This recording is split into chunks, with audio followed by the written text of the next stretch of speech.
Tapi tanpa kita sadari, kemalasan akan membuat kita menjadi orang-orang yang egois. Orang-orang yang egois adalah orang-orang yang memikirkan dirinya sendiri. Anda tahu kenapa? Karena dia tidak sempat dan tidak punya sesuatu untuk dibagikan kepada orang lain. Kurang. Makanya di dalam kekurangan itu ada kejahatan. Oleh karena itu firman Tuhan bilang, aku datang untuk memberikan engkau dalam segala apa? Kelimpahan. Ini tidak hanya bicara tentang materi, tetapi di dalam segala sesuatu Tuhan mau kita itu limpah. Bilang amin. Dalam sukacita Tuhan mau engkau limpah. Di dalam pengharapan Tuhan mau engkau limpah. Di dalam berkat jasmani Tuhan juga mau Anda dan saya limpah. Limpah apa Pak? Buktinya saya kurang. Coba kita perhatikan baik, sampai hari ini masih hidup atau sudah mati? Masih hidup bukan? Artinya sampai hari ini Tuhan mencukupkan seluruh kebutuhan kita. Itu Tuhan tidak bicara tentang yang lebih. Arti kata limpah artinya ketika kita membutuhkan sesuatu, saat itu Tuhan cukupkan apa yang kita butuhkan. Itu arti dari kata limpah. Tuhan tidak akan memberikan sesuatu yang hanya akan membuat Anda dan saya berubah hati dan berubah setia kepada Tuhan. Oleh karena itu ketika kita butuh, maka Tuhan berikan. Bagaimana dengan kalimat yang Pak Pendeta Chandra selalu bilang, bahkan Tuhan memberikan apa yang diinginkan oleh hatimu. Perhatikan baik, orang-orang yang ada di dalam level Tuhan berikan apa yang diinginkan hatinya adalah orang-orang yang ada di dalam level satu frekuensi dengan Allah. Artinya dia punya kehidupan yang sangat baik dengan Tuhan. Dia punya kehidupan yang sangat kudus dengan Tuhan. Dia punya kehidupan yang satu pikiran dengan Allah, sehingga dia belum menginginkannya, Tuhan sudah tahu apa yang dia mau. Makanya Tuhan berikan tidak hanya yang dibutuhkan, tetapi dia juga berikan apa yang diinginkan oleh hatimu. Firman Tuhan bilang begini, bergembiralah karena Tuhan, maka ia akan memberikan apa yang diinginkan oleh hatimu. Kalau dunia mengajarkan kita harus senang, kita harus dikasih yang kita mau dulu, baru nanti kita merasa gembira, gitu ya.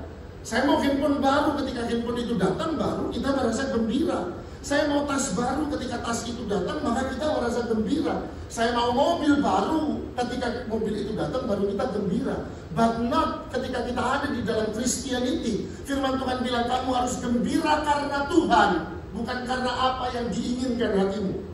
Ketika kamu gembira karena Tuhan, maka Tuhan akan memberikan yang kamu inginkan dalam hatimu. Bapak semuanya diam, lapar. Tepuk tangan dulu buat Tuhan Yesus.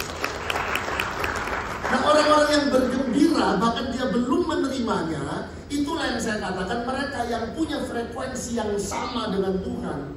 Yang suka mengatakan apapun yang terjadi dalam hidup saya mau belajar berkata bahwa Tuhan Yesus baik. Makanya tadi saya awali dengan sebuah kalimat, salam kanan kiri mengatakan Tuhan Yesus selalu baik. Saya sedang tanam iman di dalam hati Anda, supaya kita punya iman yang pada akhirnya mengantarkan kita kepada kesatu frekuensian dengan Allah, sehingga apapun yang engkau inginkan bahkan tidak engkau butuhkan, Tuhan berikan. Anda tahu kenapa? Karena apa yang engkau mau Tuhan juga mau. Sampai akhirnya Tuhan bilang seperti iklannya Sprite, ku tahu apa yang ku mau. Tuhan bilang sama kita, aku tahu yang kau mau. Tepuk tangan buat Tuhan Yesus yang selalu tahu. Nah, tapi firman Tuhan bilang, ya kalau gitu yang rajin, jangan malas. Karena pernah gak kamu lihat orang yang mahir dalam pekerjaannya? Kemahiran itu dilahirkan dari kerajinan. Kalau kita rajin maka kita jadi mahir. Setelah kita mahir, firman Tuhan bilang, orang-orang yang seperti ini di hadapan raja-raja ia akan berdiri. Apa maksudnya di hadapan raja-raja ia akan berdiri? Dia akan mengalami berbagai macam situasi yang tidak sama dengan ekspektasinya. Dia minta begini sama Tuhan, tapi Tuhan kasih begini sama dia. Dia bilang sama Tuhan, Tuhan aku cuma mau begini. No, di hadapan raja-raja aku akan membuatmu berdiri. Tuhan kasih kita segini. Orang-orang yang apa? Yang cakap dalam pekerjaannya.